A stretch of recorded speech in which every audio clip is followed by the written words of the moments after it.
Well, thank you, Jason. It's such an honor to be here today. As Jason mentioned, my name is Jessica Gioglio. I am originally from Boston, hence this lovely Twitter handle, Savvy Bostonian here.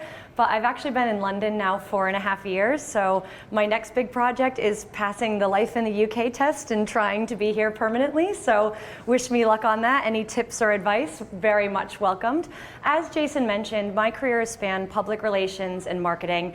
I actually fell into this career through being a blogger in Boston, hence that Savvy Bostonian Twitter name. And what I didn't expect was starting a lifestyle blog purely as a hobby would take me on the most wonderful and unexpected creative journey. All of a sudden, out of nowhere, my blog took off, companies started reaching out to me, and this is before social media was a thing, so I'm probably dating myself a bit here, but companies wanted me to launch their corporate blogs, tell stories from within, and that's been kind of the biggest inspiration and driver in my career, and it's allowed me to work across Comcast, State Street, TripAdvisor, Dunkin Donuts, Sprinkler, as well as doing some work with Nokia now, so been really, really exciting career journey, and today what I want to share with you is some of those lessons that I've learned that we've channeled into our book, The Laws of Brand Storytelling, so let's jump in. So the thing that excites me about storytelling is that humans have been telling stories since the beginning of time. If you think about it, think about a day in your life, a week in your life, chances are it's filled with stories. It's that crazy thing that happened to you on the train on the way to work. It's that great holiday you just got back from in Paris. Or that adorable thing that your son or your daughter did. These are the moments and these are the stories that we tell our friends, we tell our family, we come into work and we share them with our colleagues. And they bring us together, and for good reason. Stories spark our emotions. So whether that's sadness, humor, that cringeworthy moment, or maybe something that inspires and motivates us, they really help us to better understand and to empathize with one another. If you tell me this story about the time you fell down a flight of stairs in front of your entire family and all the crazy things that happened after that, I'm sitting with you probably on the edge of my seat, just kind of cringing with you in that moment. And I relate to you, I understand you a bit better. These are the moments that are happening each and every day as humans. So interestingly, the Stanford Graduate School of Business found there's a reason why we like stories. Stories are actually 22 times more memorable than facts and figures alone. And think about it in the context of maybe your work life or your personal life. I probably remember about a handful or so of stats that I kind of frequently cite and rely on. But other than that, I probably am not as immersed in data points. But I can go years and years and years back to stories that my friends and my colleagues and my family have told me. So tell stories with caution.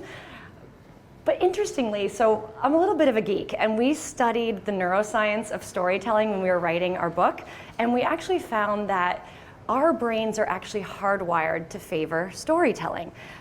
Basically, what the research shows is our neural activity increases by 5 times when we're listening to a story, which is pretty cool. And if you want to get a little bit geekier, so what storytelling actually does is it lights up the sensory cortex in your brain. So think about it, the next time you're either listening to a story or someone's telling you a story that really inspires you, can you almost visualize it happening in front of you? Can you smell the story? Can you taste the story? Can you feel the story? When stories are told well, and it really depends on the context of the story, but it really gives you that sensory experience. So as a result, it's really no surprise, between our human nature, what we're doing each and every day, as well as some of the kind of neuroscience behind storytelling, it's no surprise that businesses are really embracing this as a strategy. But with that, as we all know, comes the good, the bad, and the ugly of storytelling. So today, my mission, my goal is to share with you kind of my 4 top rules for best-in-class brand storytelling. So let's jump in. So the first rule is to stay true to your North Star. So here's the thing. When you see kind of the bad side of storytelling, brands really get themselves into trouble when they try to be something that they're not. So one example is, who remembers the example with Pepsi, where they really tried to leverage Kendall Jenner to talk about kind of the protest movements that were happening in the United States, and specifically the Black Lives Matter protest. they were very much criticized for trying to almost kind of market against that movement. It was not authentic, it was not something they felt Pepsi should be commenting on, and it really was kind of a huge detriment to their brand. Or what about something more recent that happened in Mother's Day in the United States? IHOP, which is kind of a fast food pancake chain, they have an image of a sonogram with a stack of pancakes on the inside of it. So not a baby in the womb. So not only is it anatomically incorrect because your stomach and your womb are actually in different places, but it also was ruled as being very insensitive. If you think about it, you know, if you are a restaurant that sells pancakes, well, wouldn't you think about memories of making pancakes with mom, taking to mom for a pancake brunch on Mother's Day? Probably not like pancakes in the womb. I'm just gonna go out and say it's probably not the most authentic story you could tell. So really what you need to focus on if you want to embrace storytelling is telling great stories comes from knowing who you are as a business. And I'm going to share with you some examples of kind of businesses and their purpose. The first is REI. So when you think about REI, they are an outdoor apparel company. Their mission, their purpose is around getting people in the great outdoors to enjoy being outside, hiking, canoeing, kayaking, all the good things. Or what about Dollar Shave Club? They were actually founded based on how painful it was to buy razor blades. The fact that in most stores they're stored under lock and key, you have to get someone to help you. And they're kind of a basic product if you think about it. So their entire business was, we have effing great blades, keeping it censored for you, Jason. But it's also that seamless customer experience of they come to you as soon as the new one is kind of passing its expiry date, you've got a new one waiting for you in the post. Or what about Microsoft? I actually had a look at what's Microsoft's purpose, and I understand you guys are the advertising team, but I really love the mission of empowering every person and every organization on the planet to achieve more. And I even saw in your Microsoft advertising LinkedIn bio, you talk about empowering marketers to achieve more. I start to get like my tingly spidey sense going when I think about all the great stories you could tell based on that mission statement and that purpose alone. That's incredible. So a company that I think does this really well and brings stories to life around their purpose is GE or General Electric. Their purpose is innovation in STEM, so science, technology, engineering, and mathematics for those who are not aware. And what I love about GE is across every single touch point, you really see this purpose shine through. And I'm gonna share some examples with you. So these are a couple recent social media posts from GE. They cover their innovations like a news outlet. So if you see here this image, be it my right, your left, shows a company that GE Ventures has founded that is building artificially intelligent dashboard cams for cars that can predict and prevent accidents. But they have a really snackable piece of copy. There is a link to a blog post that tells the story in depth, which you can see an example here of a California winery with using GE's kind of wind turbine. So they actually tell the story in a much more kind of visual and text-based format. But they also show these great videos as well. There's actually only audio sound with music. There's actually no voiceover. All the text overlay is done to actually bring the story to life.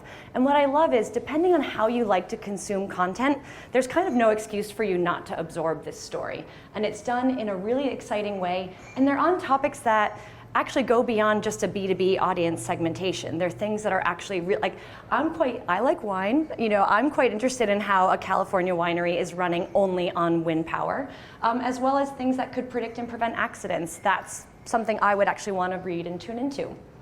Another example that's a little bit more out there that actually doesn't have to do with a product or service from GE is their Life After podcast. So they ran this 10-episode podcast. It's about this gentleman named Ross, who is a low-level FBI agent in the US, and he's actually been communicating for the past 8 months with a chatbot of his dead wife, which is really, really shocking. And the 10-episode podcast shows kind of this dark and kind of dangerous journey that he goes on by kind of communicating with his wife who has passed away. And it's really gripping, it's really thought-provoking, it's a bit scary at times just to think about the emotional and the psychological ramifications of this. But if you think about it, it's not all that impossible that things like this could and would exist. And by being this innovator in these topics, they want to cover them, but also speak to kind of the future of humanity around them as well. And then last but certainly not least, GE takes a stance on issues that they believe in. There's one that really caught my attention. They want to hire more than 20,000 women into STEM roles by 2020. And yes, that's next year. And they announced it in a very traditional corporate way. And being a former public relations person, I get this. And I actually really respect it, because they did a research paper with all of the others in their industry and found that based on kind of population trends and the trends of people going into STEM roles, companies like GE actually won't be able to innovate at the pace that they're innovating if they actually don't balance the equation. So it's not just a company taking a stance for the sake of it. It's the right thing to do, and B, it's data backed. But what I loved about this is they didn't just announce it in a corporate way. They actually launched a very compelling social video campaign that spoke to consumers and really was that kind of upper funnel awareness. And they asked a very simple question in this campaign, which is, what if we treated great female scientists like they were celebrities? And the campaign stars this woman, Millie Dresselhaus. She was the first female faculty member at MIT, Massachusetts Institute of Technology, right down the street from where I used to live in Boston. She's nicknamed the Queen of Carbon Science because she dedicated her career to studying carbon. She has so many accolades, and she was literally working down the street from me for years and years and years, and I'd never heard of her, and that really struck me. But they launched this campaign that imagines Millie as if she were a Kardashian. So let's take a look at it now. I'm going to share with you the video. I'm Millie Dresselhaus doll. Happy birthday, sweetie. Whoa, Millie. Millie Dresselhaus. We are so glad to have you here.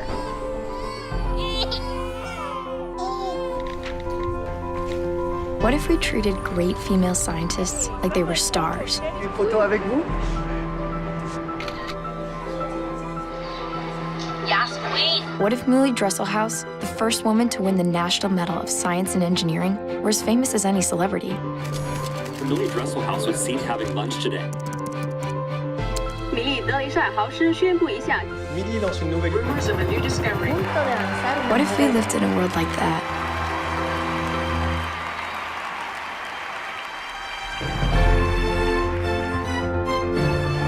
We know a place that's already working on it.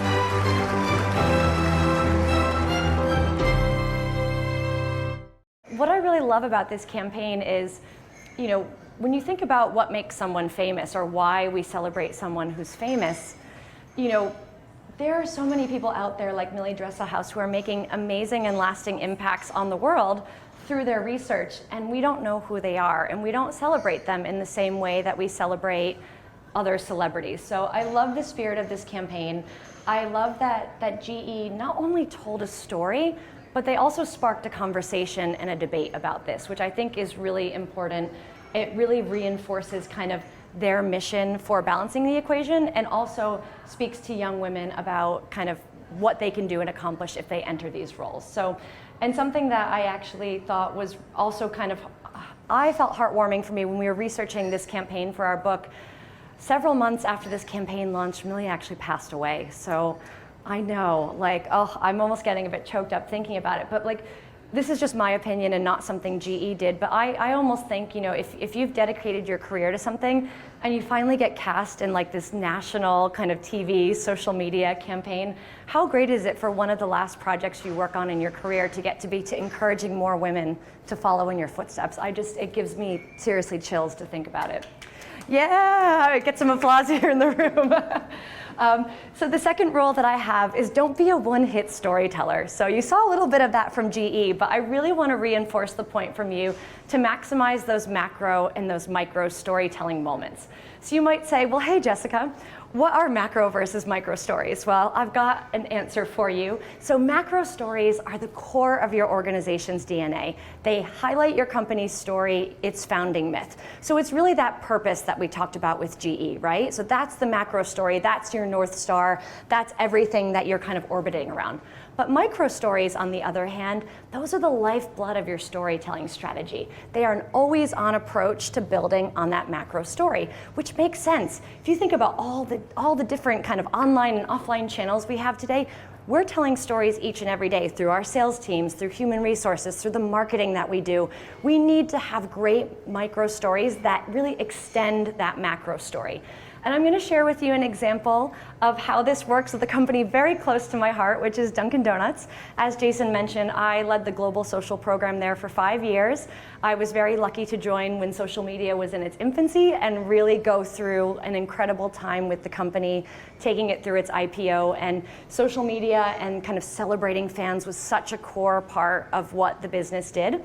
So Dunkin's macro story is keeping its busy, on-the-go fans running. So you might say, okay, consumer lifestyle story, I get that. But each and every day, I used to come into work and be flooded with tens and thousands of social media posts, customer comments, tweets about the role that Dunkin' plays in people's lives. This is not something we were incentivizing. We were getting tweets like, oh my God, I didn't have my coffee this morning, like, kill me now, seriously. So people were really unfiltered about the role the brand played in their lives. And also special occasions. The girl that's moving to LA that grabs an iced coffee to start her road trip. The girl that just graduated from what looks like medical school based on the picture who says this degree ran on Dunkin'. So it's interesting that a coffee brand can play such a role in people's lives, but Dunkin', for the longest time has told these customer stories through its traditional advertisements, through the events that it runs, through the social media campaigns that it does as well. However, you might say, well, how do you extend this from a micro story perspective? Well, we have so many customer stories we can tell, but let's actually dig a bit deeper. So obviously, if you're a food brand, you've got products and services around that. What if instead of just saying, hey, we have a new donut, hey, we have a new coffee flavor, we actually took you behind the scenes in the secret Dunkin' Donuts test kitchen, and we actually showed you the person who invented that new breakfast sandwich, or get this is a real job title, the manager of donut excellence, who is a real person, it's a real job title. He's an R&D professional, but it gets even better because his name is Rick. He started at age 14 as a baker in the original Dunkin' Donuts in Quincy, Massachusetts. So, when I was working there, I got to know all of these people, and the stories behind the culinary team, the research and development team, were amazing. So we really put a human face on the brand by letting these people shine, letting them say where they got inspiration for new products. And we would use this as in videos as well as blog posts as well. So I started actually covering each new product and the inspiration behind it as a story, sharing it on our blog post. And something we actually didn't expect was that the news media started cutting and pasting our interviews, like quotes from our interviews, and putting them in news articles. So we had one, like literally one of the interviews I did ended up in the Wall Street Journal, like a quote from it. Like I got such a gold star at work that day, but we were just telling stories. I was kind of playing journalist. I was interviewing the executive chef about this product and the inspiration. And it was actually not just useful from a consumer engagement perspective, but also useful from a news media perspective. But it's not just about kind of covering your products, right? What about kind of cultural occasions, other moments? So we did a lot of customer insights mining. So we know people talk about their everyday interactions with the brands, but what are other moments from a cultural standpoint that mean something to them? We found holiday occasions were a huge part of our customers' lives. There always was a lot of conversations tying our brand to them. So instead of just saying, hey, we have Halloween menu offerings at Dunkin', why not actually run a coffee cup decorating contest and challenge fans to say, who should Dunkin' be for Halloween? Decorate our coffee cups, tell us a little story as to why you've designed this character for a chance to win. Can I tell you how many parents reached out to us and were like, thank you, Dunkin', you gave my kids a project this weekend. Like, we actually were like giving families like fun family engagement activities to do, as well as people who were artists and creatives and people who wanted internships with us were like so in on like showing us what they could do. It was really, really successful. And we also, as the brand, got a ton of user-generated content that we could actually use around Halloween or honestly throughout the year, because if you have all these wonderful characters, you can actually use them around other pop culture occasions around the year. And then last but certainly not least, So Dunkin's in over 40 countries around the world. So it's not just America runs on Dunkin', it's what happens in Germany versus the UK versus other hyper-local markets in the US. And we actually sourced a lot of stories from local markets because there's that human interest factor. And one thing we found that was happening in the United States, so I don't know how common this is in the UK, but we have these things called drive-thrus where like cars pull up to the restaurant. You don't have to leave your car to like get your food and beverage. So, maybe there's a joke about Americans and laziness there, but it's super convenient, especially if you live in suburban areas. So we found this trend that people were paying for the car behind them in the drive-thru. So imagine that you pull up to the window to pay, you're like ordering a coffee and a bagel, and your order's already been paid for. Would you just say, hey, thanks, cool? Or would you maybe say, hey, I'm gonna treat the next person to something? And you started to see these trends of like 100, 200, like restaurants were starting to track how long the chain would go before it was broken, which is really crazy and amazing. And those are the kinds of once in a lifetime stories that you have to tell and you have to share because it speaks to the spirit of your brand as well as your customers. And then one more I wanted to share is a lot of advice I give to businesses is there's so many stories you can tell, and I'll share with you a really intense slide in a moment that gives you a bajillion ideas. But you also have to really prioritize telling the stories that matter. And I recently saw, this was kind of after I left the brand, but one of the interesting things that Dunkin' tries to tell more are, it's a franchise business. So there are individual franchisees who basically buy into the brand to kind of run one or like multiple locations. So one franchisee in San Diego, California used to be a member of the armed forces, and he had somebody in his kind of group in the armed forces was the guy who always made coffee for everyone. Like they always joked that he was like a barista in the making. And one day he had the day off, they all went out on a mission, and there was a missile attack in Iraq, and he was killed in duty because of the missile attack. And it was one of those profound moments in his life that really stuck with him, and the memory of this person who meant so much to him, that stuck with him. So when he decided to leave the armed forces, open up a Dunkin' franchise, he actually made the store in memory of Captain Michael Christ, was the gentleman who passed away in duty. And he's since opened 12 more locations, and every single one has a plaque in memory of a different fallen service member. But he didn't just stop there. He also started a program for veterans coming out of the military to actually come in, go through training programs, have a job, get them back up on their feet. And it's such an amazing story to tell because when you think about any fast food chain, right? Like say it's KFC, say it's Starbucks, say it's Dunkin', McDonald's, you just think of this big corporate conglomerate, right? Like it's this faceless kind of brand. But actually behind the brand are all these amazing stories. So whether it's Dunkin' or whether it's another business, telling those stories of the people who work in your stores, who own your store locations, is such a powerful way to showcase the more human side of your brand as well. So a couple tips for micro stories, because I know I've been very kind of Dunkin' Donuts focused here. So the thing I love about micro stories is they're not one size fits all, right? You can go deep, you can go niche. You don't have to please every single customer that you have with your micro stories. That's really where they shine. You also want to feature different heroes. So it's about your customers, your employees, your suppliers, your partners. Those are where kind of great stories can come from. You want to tap into trends as well. So could be search trends, could be timely events in the world, could be customer insights, things, new kind of innovations that are happening in the marketing world that you can tap into for relevancy as well as inspiration. And then last but not least, prioritize telling the stories that matter. And one thing I often get is, after these presentations, well, like nobody in my company ever shares anything cool with me. Like, how do I find great stories? So what I have to say with you, I literally took like 2 minutes and I started like coming up with all these places that you could actually mine for stories. But the point I want to leave with you is you have to think like a journalist within your company.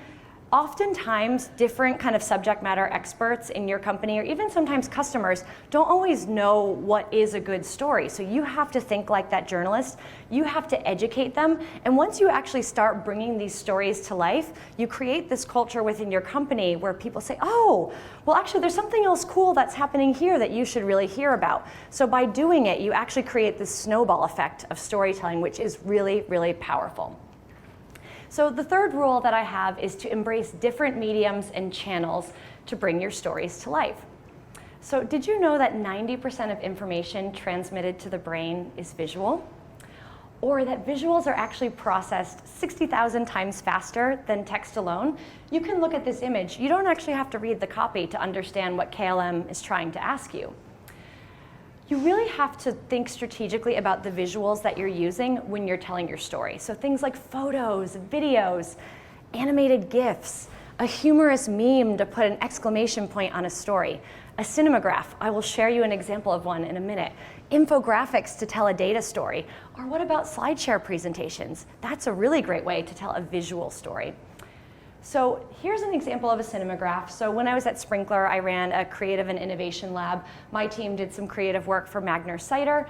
A cinematograph is basically a hybrid of an image and a video with one kind of endlessly looping element. So the video just continues to loop forever and ever and ever. And what's really cool about it is cinemagraphs probably in itself don't necessarily tell a story, but it pulls you into a focal point. So if you're telling a story where you really want to shine a spotlight on something really specific, like maybe you're telling the story of that really warm afternoon that you played hooky from work and you were enjoying a great Magners on ice on your back porch. Something like that, it really pulls you in and it brings that story to life in a compelling way. What about using and visualizing data? So one campaign that I loved was how Spotify actually scraped its user data for funny, heartwarming, and sometimes a bit cringy moments. So this slide says, "Dear person who played Sorry 42 times on Valentine's Day, what did you do?" So super funny, and actually when I was at TripAdvisor, we used to do this all the time. We actually used a proprietary survey tool. We built a consumer survey panel of TripAdvisor members who left reviews on the site, and we would survey them about travel trends, and we'd pull some of those data points to tell stories around them. I don't know if I should admit this or not, but one of my claim to fames that went completely viral in the US is I ran a survey question about people who pee in the pool versus pee in the ocean on holiday. And this is when all of your colleagues are kind of giving you the side eye in the meeting, who is this person? Yes, that's how my brain thinks. But you know what? Every single TV morning show host in the United States and abroad were debating and talking about this, being horrified by it, but also saying, well, what are the ethics of peeing in the ocean? That became a conversation topic, and stories and memories and things people revealed about themselves that we maybe don't need to know, but are secretly fascinated by. So there's a lot of clever things you can do with data as well. So Spotify did this from kind of their user base, but you could do this also based on search trends as well. One that I also thought was quite cool with Google around the World Cup is they were actually tracking spikes in search trends around the World Cup a few years ago, and they were actually releasing kind of data visualizations in real time around it. So there's a lot of clever things you could think of to do around that. So SlideShare as well. So Jason knows this. SlideShare was acquired by LinkedIn, but I love SlideShare, and I think it's so underutilized. They have huge reach. It embeds into a blog post. You can post it on LinkedIn. But what's great is you can actually create a visual ebook and tell a story that way with a PowerPoint presentation much like this. It doesn't really take that much design skills to do that.